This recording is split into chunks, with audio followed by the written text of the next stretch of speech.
Y equals absolute value of x, draw its graph. That's a simple one. That's our V. Comes to a sharp point there. State is domain. Domain there would be all real numbers. The range, y is greater than or equal to 0. Should put my arrows on here. Or it could be written as, oh, that would have been bad. Note, I'm going to erase it and write it correctly. Bracket 0, comma infinity. I want to show you another way to write domain. It can also be written like this, with the squiggly bracket x bar x is basically a C with a line in the middle and then a double backed R. What this says is x such that x is the element of the set of real numbers. In this case, we'd have it similar, y such that y is greater than or equal to 0. This next one's really important. We're going to be using this throughout the entire year. The absolute value function is defined as a piecewise function. The absolute value of x equals x if x is greater than or equal to 0.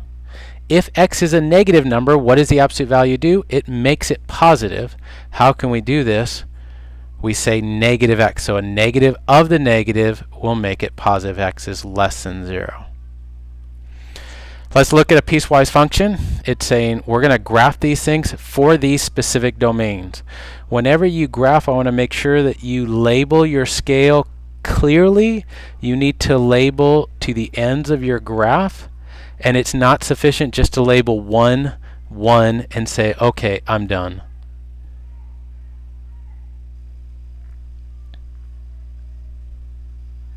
Two, 2, and then here. Okay, so on this one, we're going to start with x is less than 0, and we're graphing the parabola x squared plus 1.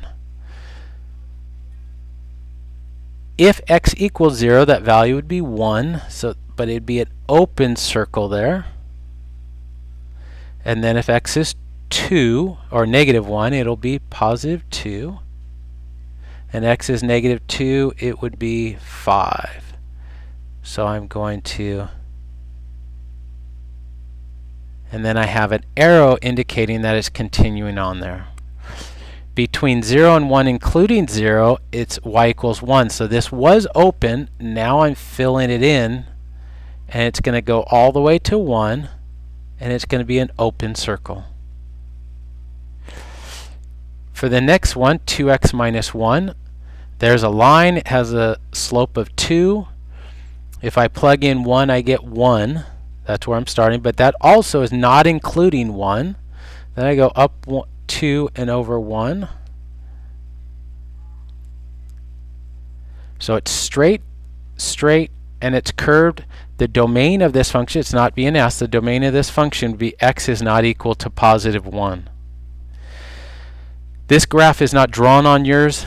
Draw it, and then write the piecewise function for it. You can hit pause. So now I'll start doing it. What we're going to do is write the equation for this segment. So we'll put f of x equals, what is the equation of this line segment? You can think line. So it has a slope of 1 and it has a y-intercept of 1. So we can say x plus 1. But what is the domain of it? Because it's not all the values. It starts at x equals negative 1, and it includes that since that's a solid circle. So negative 1 is less than or equal to x, which is strictly less than 0 because this is an open circle, so it's not including. In the next segment, we have a y-intercept of 0 and a slope of down 1, right 2, so it's negative 1/2. So negative 1/2 x. What's the domain this time? Well, these are two solid circles, so we're including 0 this time, and we'll stop it at 2. Look at the next sheet. Composite functions. A composite function is when we're looking f of g of x. F composite g of x, so it'd be f of g of x. The domain is the intersection of the domain of g of x, the inside function, and the domain of the simplified f of g of x. Let's take a look at this. F of g of negative 1. This one would be really good for you to do first and then look at what I've done here. So we have g of negative 1 this is going to be f of the square root of negative 1. What is the square root of negative 1? It is an imaginary number. It is I. Unless it's otherwise stated, we will assume that the domains will be all real numbers. So as soon as we get the square root of negative 1, we get an I. This is not in the domain. It is not possible. There is no answer there. Now let's take a look at f of g of x. We got to remember this. So f of g of x will equal f of the square root of x, which equals the square root of x squared minus 1. So that equals x minus 1. Now how do we find the domain of this?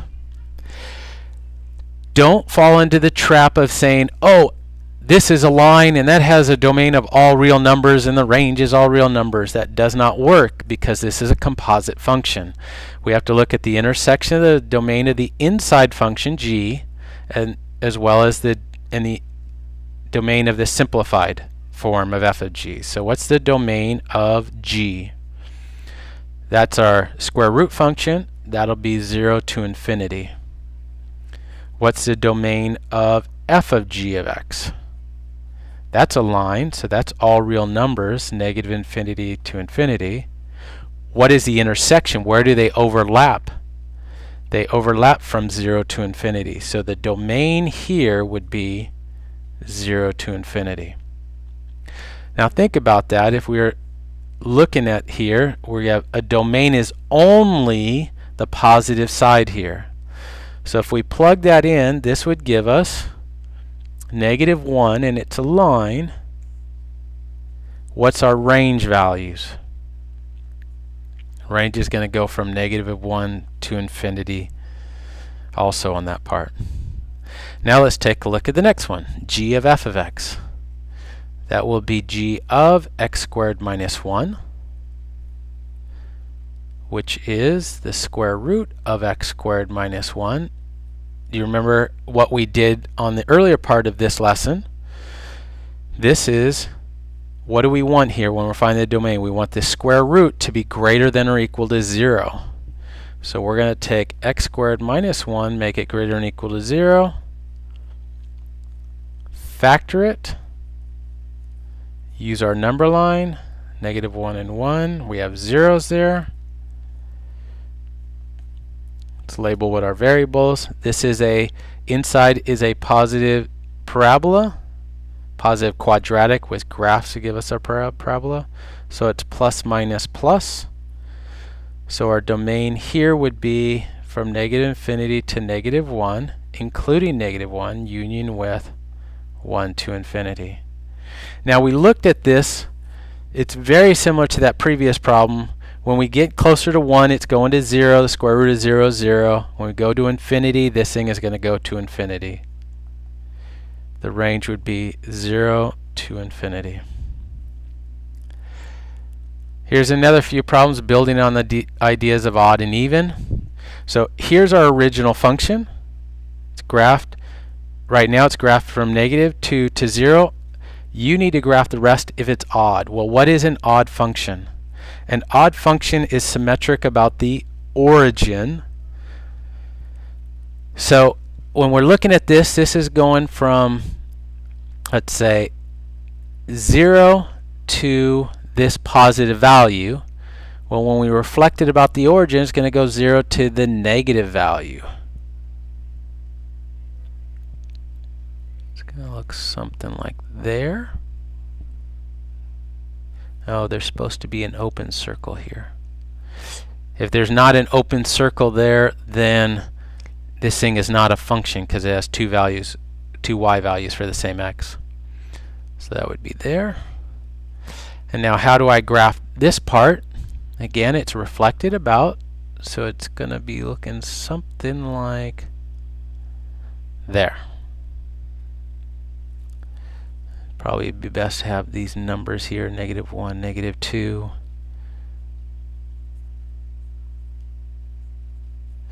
Let's do that again. But this time it's an even function. An even function, when I plug in -x, I get the exact same y value, so it's a reflection about the y-axis. So it's going to look something like that. Alright, the next one. Find the domain of this. This is a little bit different kind of function. What do we want here? Again, this is a square root, but there's multiple things going on. We want the inside of the square root to be positive or 0. Now we're going to set up a number line, but this number line is going to be a little different. This time we're going to say, where is this thing equal to 0? It's going to be equal to 0 when 2x plus 1 equals 0. So x equals -1/2. But we also have to include, where is it undefined? X cannot equal 3. So up there we'll put undefined. On the previous example, what we just did up here in 10c, we could sketch x squared minus 1. Most people don't know what this graph is going to look like without plotting points. And so for this situation, let's plug in numbers in every interval. If we know what the graph is, we'll sketch it, but we don't know what that graph is. So let's plug a number less than -1/2. Doesn't really matter what it is, we can say -1. So if I plug in a -1, the top will be negative, the bottom will be negative, and that result will be positive. Between -1/2 and 3, I would use 0. The top is positive, the bottom is negative, the result is negative. Pick a number bigger than 3, say 4, top is positive, bottom's positive, the result is positive. So the domain on this one would be -∞ to -1/2, bracket, union with, parenthesis, because it's undefined there, 3 to infinity. What I want to look at for these is just to sketch them. If I'm looking at a powers of x, let's use as our basis kind of two things. Y equals x, y equals x squared, and y equals square root of x, which is the same as x to the 1/2 power. When I'm looking at this x to the 2/3 is going to be in between x to the 1/2 and x to the 1st, because that power of 2/3 is going to be there. X to the 3/2 is going to be in between x and x squared. If we break this down, we could look at this as being x squared to the 1/3. We could also look at this as square root of x to the 3rd. Now it really doesn't matter. I could switch this around and say x to the 1/3 squared as well. And it depends on the problem. Maybe you would use one form or the other. This squared says we're going to be squaring it. It's going to be symmetric about the y-axis. So if I take my standard x to the 1/3 graph, or a cube root of x, that's going to be kind of coming in like this, and it would go down there. But that squared is going to make it go positive. So this basic graph, the general shape of it would be like this. This section here is going to be above square root of x, but below y equals x. Square root of x, we have a domain of only positive or 0, and then we're going to cube that, and what that's going to look at like is